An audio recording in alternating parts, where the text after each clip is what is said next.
with us here today. He will be talking about his presentation titled Translating Market Gardening into the Home Garden. Ryan is the owner of Ryan's Market Gardens in Burlington, Ontario. Having been a home gardener since childhood, last year he decided to make that jump and start to grow for a living. Ryan's goal is to provide his community with healthy, local food at an affordable price while reconnecting them with where their food comes from. So welcome, Ryan. We are so excited to have you and excited to learn about your mission and Ryan's Market Gardens. So take it away, Ryan. Awesome. Thank you so much. So, hi, my name is Ryan Lawson, and I am the owner of Ryan's Market Gardens in Burlington, Ontario. And what Ryan's Market Gardens is a market garden that offers fresh-picked, chemical-free, and local as can be vegetables, strawberries, and then fresh-picked sunflowers to my community. And at Ryan's Market Gardens, my goal isn't just to feed my community healthy, chemical-free food. I started it in an effort to reconnect people with where their food comes from. We've come so accustomed as a society to kind of just go to the grocery store and pick your food out of a fridge. And that's not where food comes from. I'm sure as most people here are gardeners, they know that vegetables come from the ground. They're not coming from these transport trucks or these cargo ships. And it's cool that I have the opportunity to show people that again. They can come to the farm and buy my stuff and they can see exactly where it's growing. So before I begin, I want to say a quick thank you to Halton Food for having me out to talk today. Again, it's cool to reconnect with all the people and show the growers what's going on. There's this huge rift that's formed between producers and consumers in the food industry, and it's awesome that things like this go on to do it. Also, specifically Allison Baker, who's been communicating with me nonstop and helping me out a lot on this. She's put a lot of work into this. I know that, so that's great. And yeah, this whole thing's just giving me a chance to do something in the winter. The season is starting. I just started planting onions and leeks this week, so I am going, but it's nice not to get a little stir crazy. So yeah, let's begin. So the title of today's talk is Translating Market Gardening to the Home Garden to Improve Quality and Yields. And I want to take the practices and techniques that I as a market gardener use every day, and I want you guys to bring them into the home garden. And hopefully that's gonna not just increase the yields that you get per square foot, but also the quality in the sense, the appearance, yeah, that's cool, we'll touch on that. But also the way in which it was grown in a way that respected the environment, nurtured the surrounding ecosystem, and then nurtured your body. So we're not gonna be using chemicals, we're gonna be doing all natural things. It's not some big hippie gardening thing. It's just growing with common sense and with nature in mind. So I hope these tips and tricks lead to that. They weren't invented by myself. They're tested and tried methods of growing food that market gardeners use all over the world. And with these methods, we are able to grow large quantities of food on small pieces of land. And that's why it translates so nicely into the home garden, is because I'm assuming most of us have small backyards. I grew up with a really small backyard, and we want to make the most out of the space that we have available. So we're going to use these tips this season to have the best garden on the block and really do our thing. So before I keep throwing around the word market garden and what is a market garden, because I personally didn't know what one was until like 2.5 years ago. So a market garden is a small scale farm essentially. And on this small scale farm, we grow a wide array of crops and then make them directly available to consumers or customers in our area. And what this means is that I, as a market gardener, I'm not just a producer, I'm also a distributor of vegetables. And I sell my products through multiple channels. So it's kind of new age farming. Most market gardeners tend to be pretty young. There are older ones and they've been pioneering this thing the whole time. But we're trying to bring it into the next realm, bringing market gardening as a career that is respectable. You can make a really good income on it. Farming doesn't just have to be for some country guy. I'm from Burlington, I'm from the city. So I sell my products through multiple channels. I sell them online through my website. So they're available for pre-order. And then you can say, I'm coming here Friday to pick up carrots. And I'll pick them and they'll be fresh picked and ready for you to pick up there. I also sell them on site at my farm stand. So you can come and buy vegetables right where they're growing and you can see that. And then I also sell them through a subscription-based weekly produce box that curate myself. So you pay weekly, and then I kind of just have this box ready for you and you get it. So what I always try and show with market gardening is that it's innovative, it's new. And so these techniques that we're going to be talking about today, while they seem common sense, are going to help you grow, and they're helping my business be successful and other businesses be successful. So though every market garden is different, being small scale farms, we range in size from a quarter acre to about 2 acres, and 2 acres is a large operation. I'm in my second growing season, so mine's at half acre, and I'll keep growing and growing, and then I'm going to try and get up to that 2 acres. But on these small pieces of land, we're able to churn out a large quantity of produce. It's more than possible on a 1 acre market garden to grow over $100,000 in product in just one season on intensively planted land. A 1.5 acre market garden with its small land footprint can feed over 100 local families weekly, so their weekly supply of vegetables. And then you have more than enough to go to a farmer's market, maybe wholesale to restaurants. You can really get this local food out there. The beauty of market gardening, and a big draw of it for me, I love to garden, but I love nature as well. So market gardening operates with nature in mind. So we're growing food in a way that doesn't just aim to not negatively impact the environment in the process of growing food for our growing population, but in a way that enriches it. And as we enter a period of food insecurity, and we have this gigantic growing population on Earth, that the only way to feed us is going to be sustainably. And market gardening, I believe, can have a big part in that. So as people are becoming more health conscious and more environmentally conscious and quality conscious, we're seeing this big draw towards market gardening. It's big in Europe, it's getting bigger in the States, and Canada, we're just getting there. And with market gardening, it goes against the norms of this big agriculture. So these 700 acre farms that you see, these monoculture, highly mechanized, GPS driven tractor farms that are growing this genetically modified corn, soybeans, that they're drenching in chemicals to feed us, it's not working. And it's a system that's proven to be wrong. So yeah, I mean, you see this, but then it's feeding the world, but then you see all the negative things that come along with it. So such things like soil erosion caused by over-tillage, or the contamination of waterways from over-application of chemicals, to the natural populations of animals and insects dying off surrounding the farms. And you know you're doing something wrong growing food when all the animals around the farms are dying and we're eating it. So as market gardeners, we grow in complete opposition to that. So we grow on a small scale, which is reducing our land input. We grow a wide array of crops. So I'm not just a celery farmer or a tomato farmer. I'm growing upwards of 20 different things on my market garden at any given time. And this promotes biodiversity in the surrounding area. We grow without the use of chemicals. And I mean, that's obvious, the impacts of that. So we're not contaminating anything in any way. We're using compost, we're using physical barriers, all these things that we'll touch on in just a sec, on how to grow these quality, high yielding products naturally.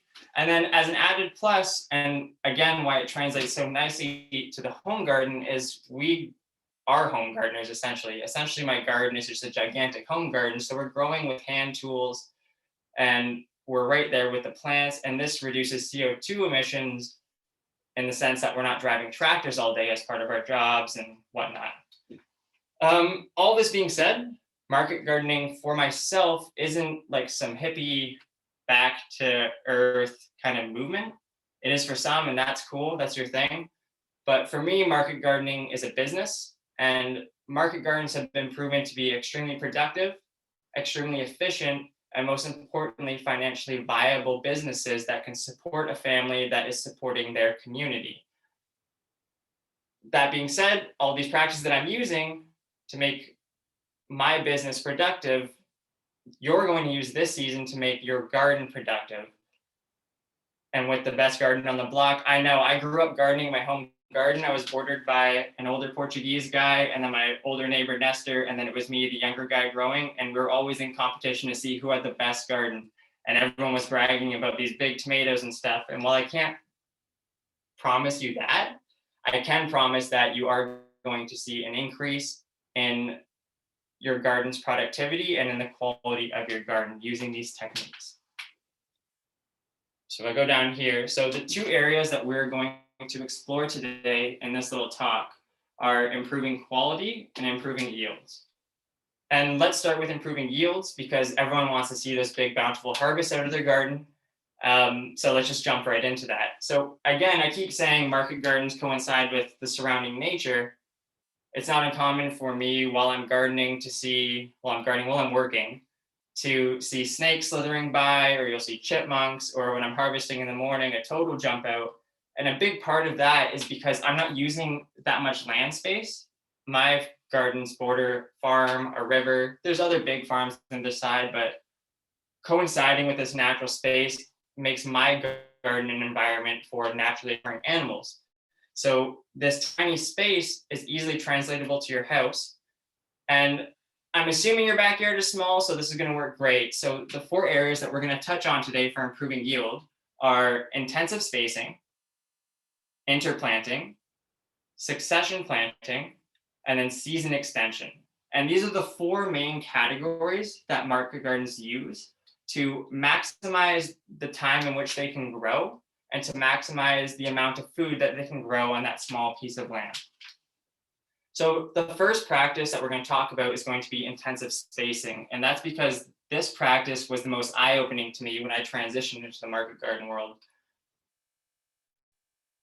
Our spacings and our plantings are too far apart in home gardens usually.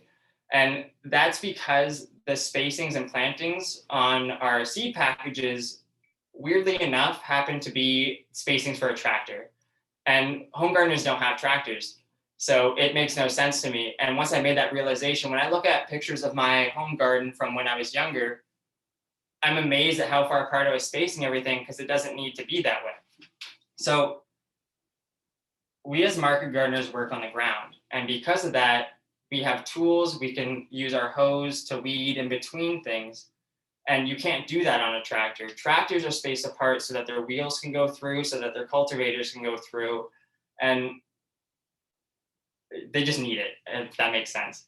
So what we're going to do is space our plants intensively, which means to space them closer.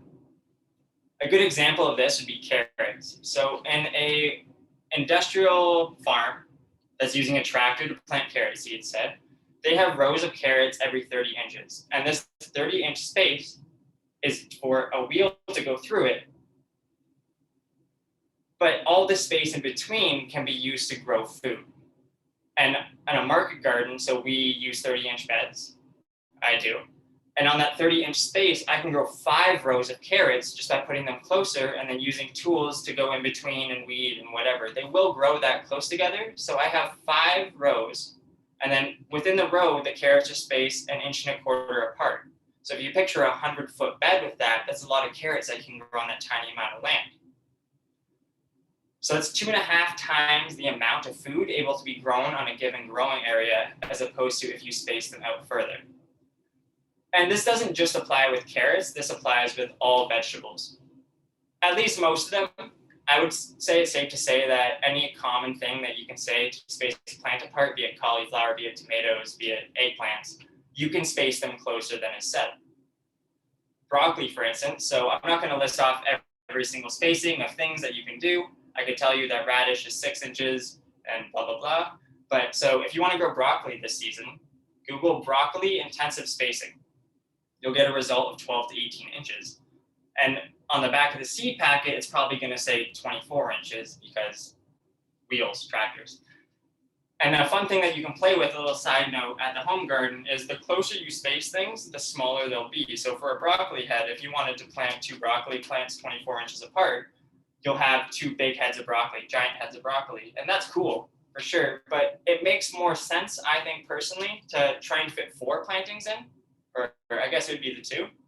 And you'll get a smaller broccoli head in result, but then you can space out how often you want to cut it. So I just need this one tonight for dinner, and I need this one tonight for dinner. So intensive spacing not only gives you more, it gives you more over a period of time. And then intensive spacing also as an added benefit, not just increase yields per square foot, it also results in stronger plants. So when we plant our plants close together like this, as they grow, they're going to meet. So if you can picture a carrot, or I'm going to stick with the carrot. After about 2 weeks, you have this little green sprout coming out of the soil. But after about maybe a month, they're kind of growing up and you have those big carrot heads. And say these are the 2 rows, they'll come and they'll form at the top. And they'll shade out the soil below, which is great for saving you on water costs for watering. And it's also great because it's shading out the weeds below. As the weeds are germinating, they don't have light and they're going to be weak and they're going to die. And as a result, your crops aren't competing with additional weed pressure or a very less degree of weed pressure. And because of this, you have stronger plants and you have stronger yields due to the stronger plants. So interplanting is one of the biggest ones, and I think one of the most important ones. So this year when you're gardening, just put your stuff closer together, look it up. I guarantee, unless you're pushing it super close, you will be fine. Next, we said we're going to talk about interplanting. And interplanting is a cool subject that we can talk about in market gardening and use in the home garden. And that is because we don't work on top of tractors. We are on the ground and we're working with our hands. So that means we can get in between crops, and so can you at your home garden. Interplanting is growing 2 crops alongside one another, 2 different crops. And what this does is it utilizes unused space. So I think, like I said before, you got me talking about gardening. It's so nice to have a fresh set of ears to talk to about. Like I said before, is that we want to use unused space. We don't want to have ground that's not in production, at least in my business, because if there's bare soil sitting there, I'm not making money on it. And if your soil is sitting bare, you're wasting your time. I mean, you could be growing more food for your family. So the biggest way you use interplanting is pairing a fast-growing crop with a slow-growing crop. So a fast-growing crop would be something like lettuce, beets, Hakurei turnips, which are these really small white Japanese turnips that are picking up a lot in market gardening, because from seed to harvest, it's only 30 days. So they're really good for popping in between plants.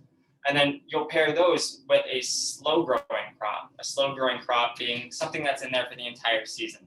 And those are things like tomatoes, things like eggplants, things like, I don't know, I'm spacing. I grow 20 different things, but let's say cucumbers. Things that are going to be there a long time can be paired with things that are going to be there a short time. A good example of this, actually a quick note. So when you transplant things, is you're transplanting for the adult size. When you transplant tomatoes in your home garden, you're probably spacing them something apart like 24 inches. And this 2 feet is to accommodate that adult size of plant. And by the end of August, your tomato plant spaced out 2 feet probably looks something like a jungle. You're probably falling behind on your pruning. It's a home garden, you're having fun, and you have this mess of tomatoes and you can't do anything with the ground underneath. But at the time when you put those transplants in, those little tomato plants, you have this 2 foot of bare soil to work with, at least for another month. And that's when we're going to be planting our things in. So a good example of that is something that I do in the garden, something I did this year, is you can even play with the cold tolerances of plants. So eggplants really like the heat. They want warm soil. They thrive in you're not planting them till May 2-4 probably in your home garden, maybe a week earlier if you're having a really warm summer or spring. But you don't want that ground sitting idle until the May 2-4 weekend, because you can start planting into your garden around the 2nd week of April. So what I did is I took my beets, and alongside where I knew I was going to put my eggplants, I put beets along the side all the way down 100 feet on 2 sides. These beets kept growing while my eggplants were growing inside. And then when it came to time to transplant the eggplants into the garden, so say this is around May 2-4 weekend, the beets have been growing for about 50 days in the ground and they're formed. So about a week later, I pulled those beets. So now off that garden space, I got a harvest of beets, and now my eggplants have room to grow. And if you really want to push it, you still have another month before those eggplants are really taking off. So you could throw something like radish down there, and have a harvest of radish before those eggplants are ready to go. There's lots of possibilities with interplanting. There's lots of play. Another quick example would be carrots. So carrots take 2 weeks to germinate, and they can be a really finicky crop for home gardeners because they need that even soil moisture and they need that time to get going. So if you're planting your rows of carrots 6 inches apart, because we're intensively spacing them, down the middle of that 6 inches, you can sow radish. And then in 2 weeks, when the carrots start growing, the radish are almost 2 weeks old already. And then just 2 weeks after that, you can pull those radish, get a harvest, and then your carrot beds can go on to grow. So I hope that makes sense. You can picture that. Something I really want you to do. It's something that you can have a lot of fun with and play with in the garden.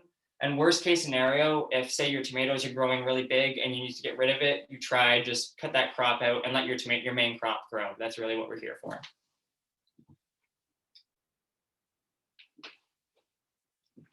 The next technique that we're going to use is another form of planting, and it's called succession planting. And succession planting, again, is capitalizing on no empty garden space. Like all of these things, and I'm going to keep saying it because if you have empty garden space, you're wasting your season. And assuming all of us here live in Canada or the GTA, we don't have that long of a growing season. So you really have to work with what you've got and make the most out of like that 6 good months that you have.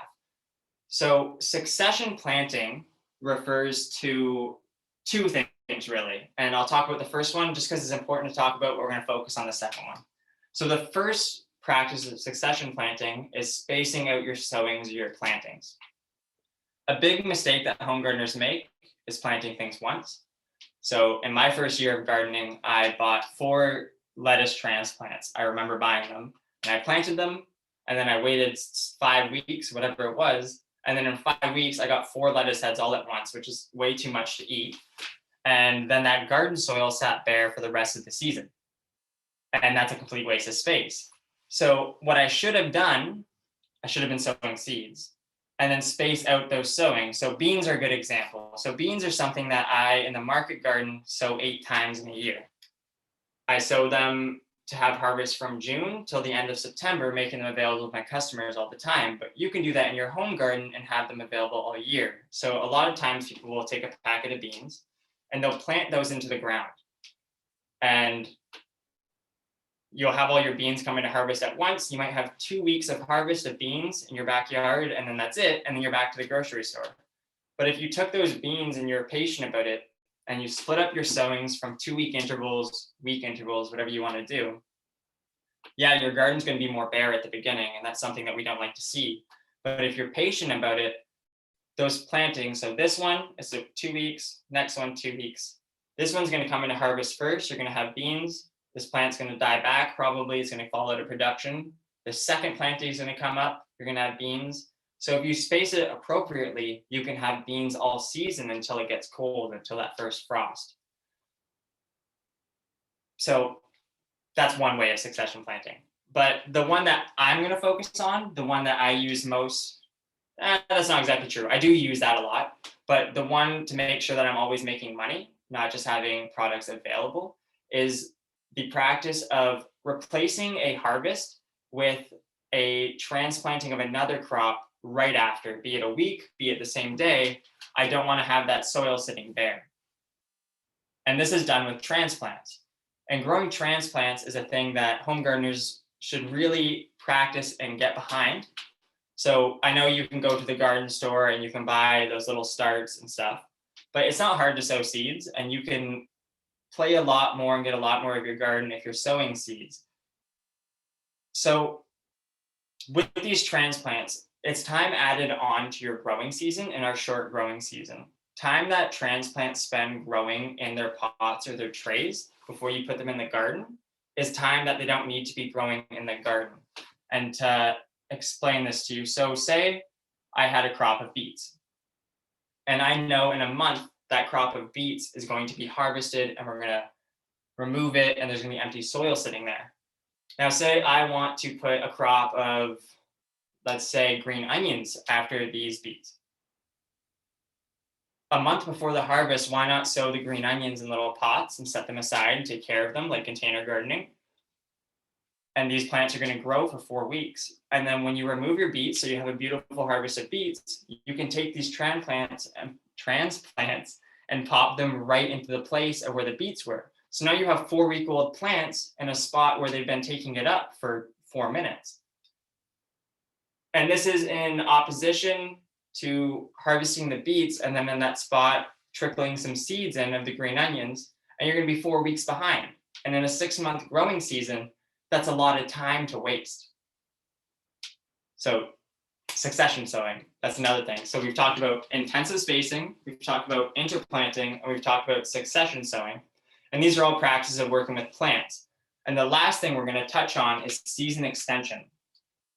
And working in such a cold climate, working in a short growing season, we have the ability to extend our season either way, into the spring or into the fall. And with extending the season, we increase the amount of time that our plants can yield. We increase the amount of time that they're in the ground. So this is extremely useful for things like tomatoes, things like eggplants, because you can plant them the May 2-4 weekend and you might not have a harvest until August, and then it gets cold right after September or towards halfway through September. So by the time they come into harvest, you're almost getting ready to rip them out of the ground, which sucks. I wish living in a place that was warm year round would be amazing, but you got to work with what you got. So there's multiple ways that you can extend your season, and all of them are implementing not infrastructure for lack of a better words, but you're going to be bringing something in. So something like this. So I have here, so this is row cover. And row cover is something that's used a lot in market gardening. And we're going to talk about it later with improving quality. So I'm not going to go into huge detail on it, but essentially what it is a blanket when we're using it for season extension. And you can lay this over your crops in the spring. So say I want to plant out my beets 2 weeks earlier into the season. I'll plant them out and then I'll cover them with this stuff. And this retains heat. So you can support these with metal hoops over your plants, and the temperature under here will be like 5 degrees warmer than outside. And that makes a big difference when you're just starting plants. Even if your plants aren't growing and thriving, they're surviving, their roots are developing under the ground, and they'll really come into gusto into the season. Now in the market garden, you tend to take bigger steps. You have more, I'm gonna get rid of this. You make more steps with infrastructure. So you have things like hoop houses and caterpillar tunnels. These are big metal frames, and you're stretching greenhouse plastic over them, and you can extend your seeds in a month or 6 weeks this way. And believe it or not, in Canada, if you have a hoop house, which is essentially an unheated greenhouse, you can grow things like lettuce and bok choy and all these really cold loving crops all through the year. You can grow them into the winter, no problem. They won't grow like your spring or summer plants, but you can still grow food in a place where there's 2 feet of snow sitting outside, which is amazing. So forms of season extension are going to be row cover, low tunnels, which is essentially the same thing, except you're stretching plastic over your plants, caterpillar tunnels, and hoop houses. That all comes down to where you are as a gardener, what size you have available. But I want you guys, it's such a extensive topic that I'm not going to go into full detail on all of that, and I'm not qualified to talk about all of that because I mainly grow during the main growing season, pushing it a bit. But it's worth looking into. It's worth planting your garden before that May 2-4 weekend, because trust me, you can. There's a lot of things you can grow before that big gardening week, and it's something a lot of home gardeners don't do. So that's kind of what's going over the increasing yields. And if I didn't say it there, but increasing your growing season increases yields because you're picking your plants for longer. They're in the garden for longer.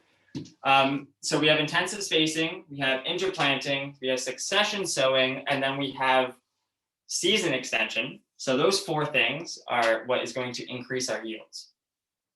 And I began with increasing yields because that's really what we're doing in gardening. We want those big yields. We want to feed ourselves. We want to be rewarded for the work that we're putting in to gardening.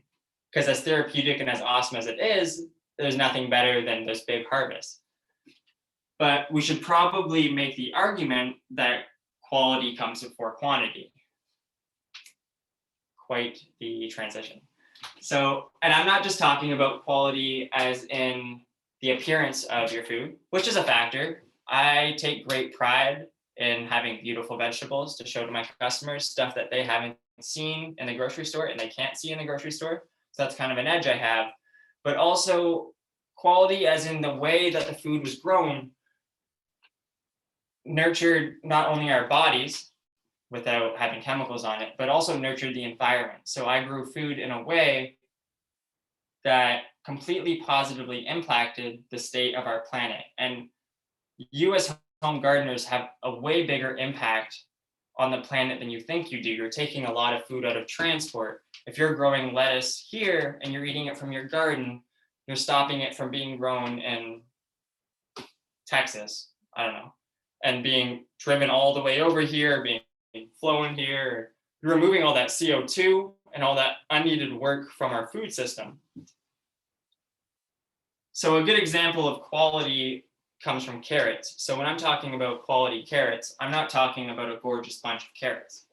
I'm talking about these carrots are grown in a way that they're not using chemicals, that they were grown in a beautiful environment surrounded by animals and this big hippie utopian thing. But carrots, if you're growing them with chemicals, can actually retain chemicals in their skin. And they'll hold it there because that's the safest spot for them to store it. Because they don't know what this is, they keep it in their skin. And then we eat that. And you can taste that when you're buying those $2 bags of 1 pound carrots. You can taste that bitterness. They don't taste like food coming out of my garden or out of your home gardens. I'm sure you know that. So if a food's pretty, is it high quality if it's full of all these poisons and metals and whatever? No, it's not. So how do we grow without chemicals? As in, how do we provide nutrition to our plants? So industrial agriculture has normalized spraying plants with synthetic liquid fertilizer applications is a big part of their growing. So every once in a while, they drench their foods. You'll see the farms with these big arms and they're spraying over their crops, be it pesticides or whatever, and the means of fertilizer, they're feeding the food. And it's a one-time feeding. It's not sustainable. They're going to constantly have to do it, which is great for these fertilizer companies, but it's not great for us, for the people who are eating it. So these one-time applications will eventually leach out into the environment. They're not going to stay there for long because they're a liquid. And we see that. So a couple of years ago, I don't know if you guys remember, I'm not exactly sure how long ago it was, but we saw the Gulf of Mexico had this big algae bloom. There was all these excess nutrients in the Gulf of Mexico. All this algae grew and it choked out a lot of the fish. Everything was dying. And they actually traced that back to farms in America that were spraying all these liquid fertilizers. So waterways have an amazing way of working. Things will work down into the oceans, things that we don't intend to. These farmers aren't spraying things knowing that they are impacting the environment. Maybe some of them are, but most of them are just trying to grow crops. But how do we feed our crops without using these liquid things that you see in the garden store? So you know exactly what I'm talking about. You see those blue crystals, you mix it in water and you dump it over your crops and it's supposed to grow really quick, like a miracle. And we're not going to do that. So we're going to use compost. And compost is a natural source of nutrition that market gardeners use. Market gardens thrive and are fueled off of compost. And what is compost? So compost is a naturally decayed matter. It's organic matter. It's a mixture of matter rich in carbon, which would be your browns, like cardboard even, or straw, and then a mixture of greens, which are high in nitrogen and other nutrients.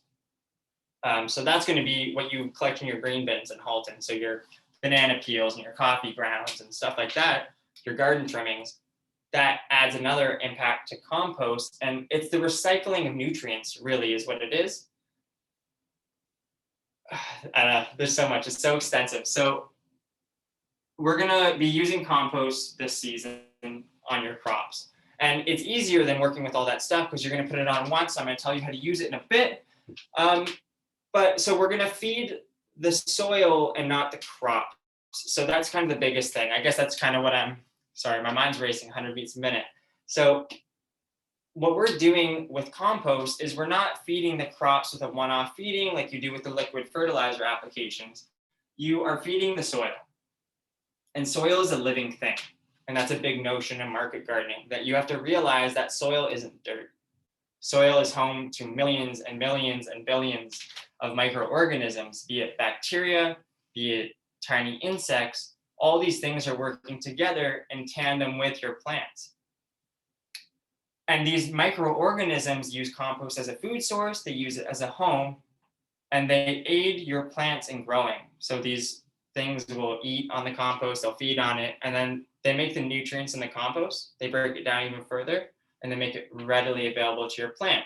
So as opposed to this one-time application of fertilizer, you have this slow release, natural source of nutrients, and the plant can uptake what it needs when it wants it.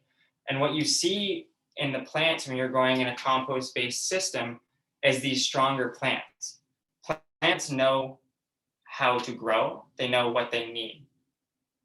So all we have to do is make it readily available to them. We don't need to force them to drink this drink of chemicals. If it's there in the soil, they'll take it up when they need it, and they'll take up how much as they want. And what you're going to see out of that is stronger plants, which are going to yield better. So again, it goes back, it's all intertwined, it goes back to higher yields, but they're going to be healthier and they're going to be thriving. As an added benefit, compost is a soil conditioner. So this goes back to us growing food in a way that not only doesn't negatively impact the environment, but that it nurtures it. Compost can leave the soil better than it was. So soil, you have three kinds. You have loam, and loam, which is a weird word, is what you see when you open a bag of garden soil, like that crumbly, dark, rich soil. That's garden loam. And that is what ideally you want your soil to look like. It's not a reality for a lot of people, but that's the end goal, let's say. And then we have clay, which is very common in the Burlington area. So I have a clay soil that I amend with compost. And clay has the downside of, while it holds nutrients, it doesn't give them up very readily. And it also holds on to water, so it remains waterlogged. And then we have sand. And sand, if you can picture sand, water runs, obviously you can picture sand. Water runs through it too easily. So farms that have sandy soil have to irrigate more, have to put more water down on their crops. That's an expense that they don't want to be doing. And then it also doesn't really hold on to nutrients that well. So it's a rock. So things kind of leach away out of it. And the way you can fix that is with compost. It's kind of a cure-all of the garden. So applying compost to clay breaks it up, improves the texture of it, nutrients more readily available, and it increases drainage. So I have amended my clay soil at my market garden by adding compost. And sandy soils can improve water retention and improve nutritional retention through the application of more compost. So in the end goal, you kind of can work your way towards getting this loam. And how do we do that in the market garden setting?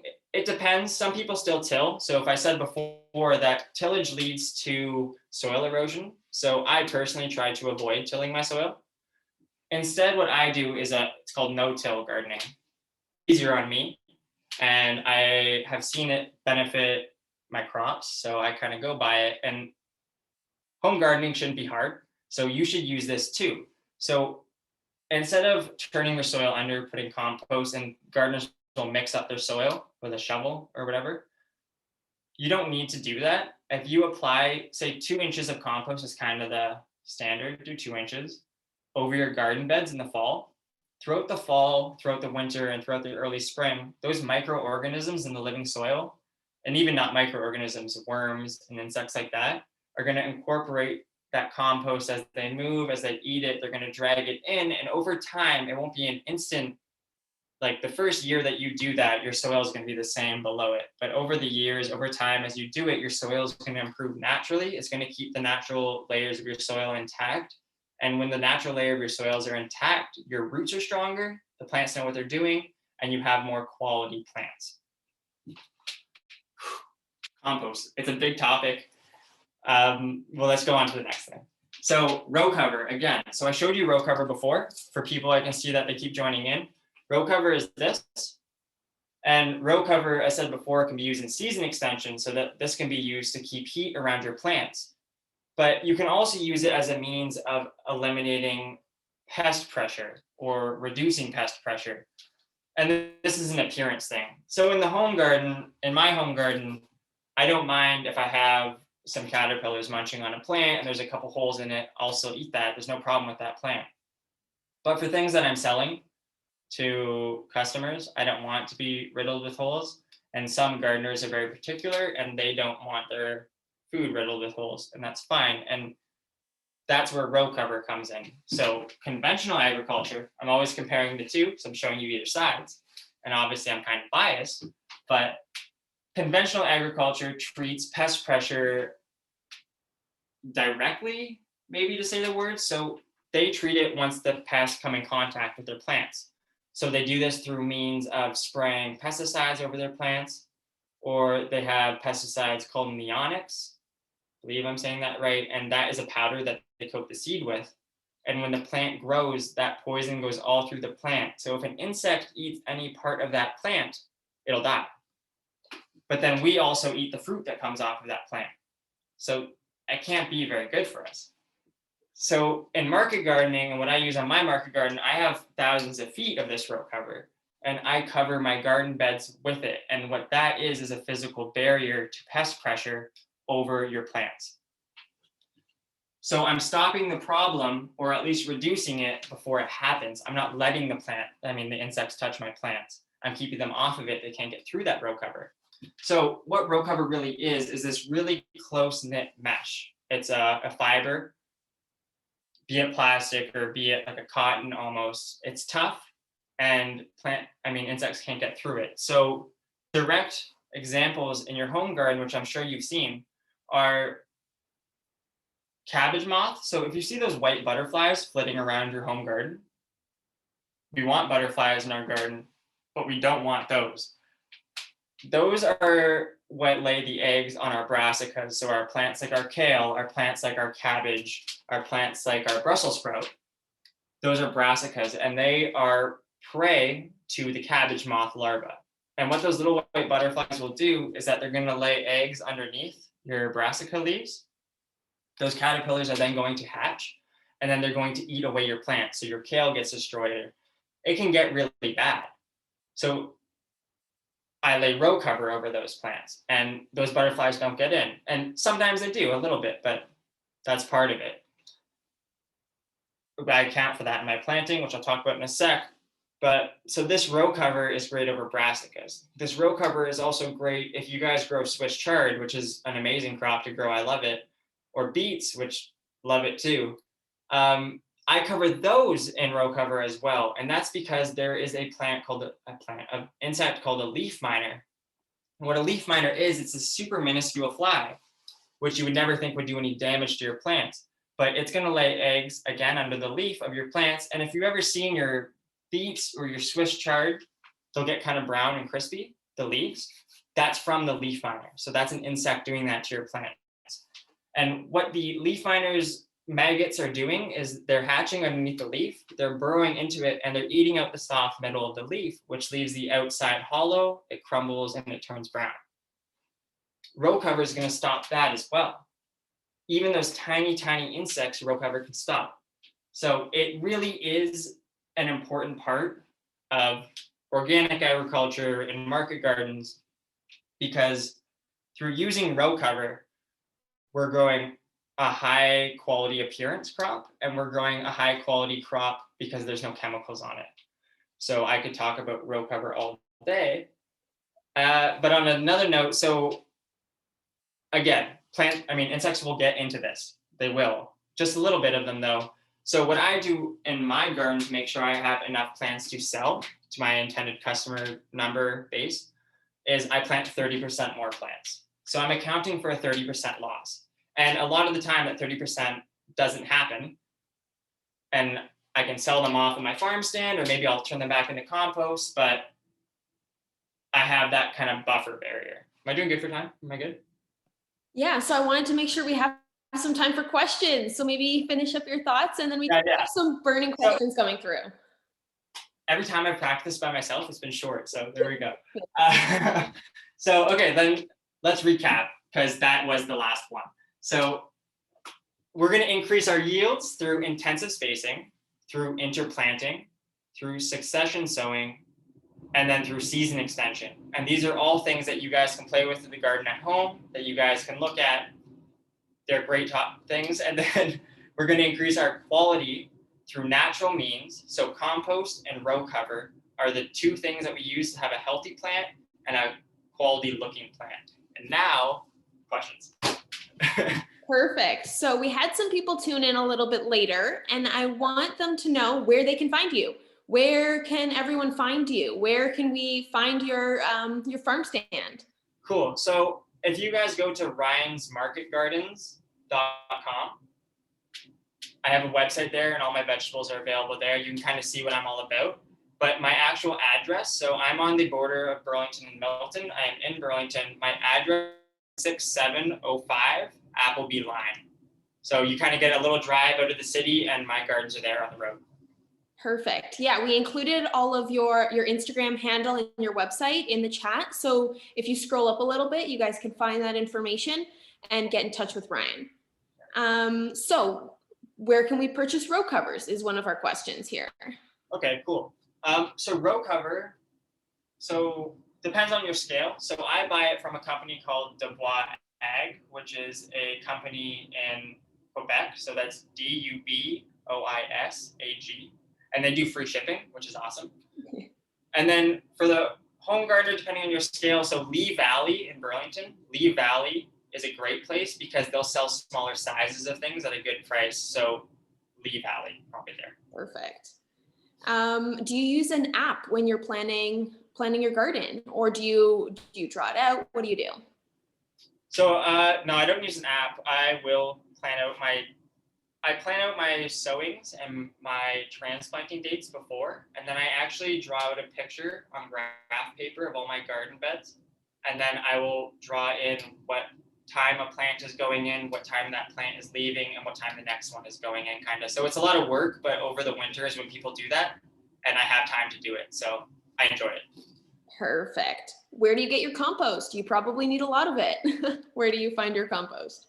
Yeah, so there is not a municipal, so there's a mushroom compost place kind of near my farm. So that is a mushroom factory, and what they churn out is the medium that they grow mushrooms in. So I've used that in the past.